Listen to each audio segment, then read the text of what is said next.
我哋精進班咧，今堂就講一個女名，佢話寧願唔食飯，但係都唔可以唔買衫。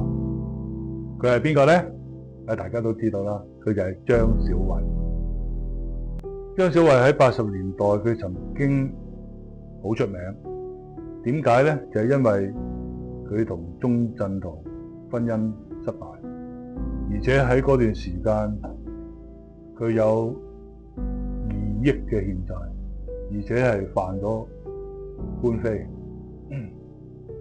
喺呢20年裏邊啊，佢一路咧浮浮沉沉啦。咁究竟佢嘅八字係一個點樣嘅結構咧？我哋會喺呢一堂裏邊咧同大家分析。特別係我哋知道佢年月日三柱，想揾埋佢時辰嗰柱。而呢個時辰啊，對於張小慧嚟講咧係非常之重要嘅。假如佢係呢個時辰出世，佢有20年咧係行衰運。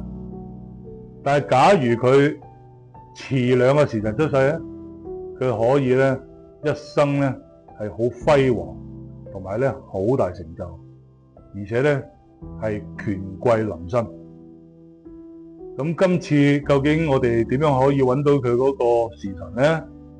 我哋係會通過9柱同參，然後咧去揾佢嘅時辰出嚟。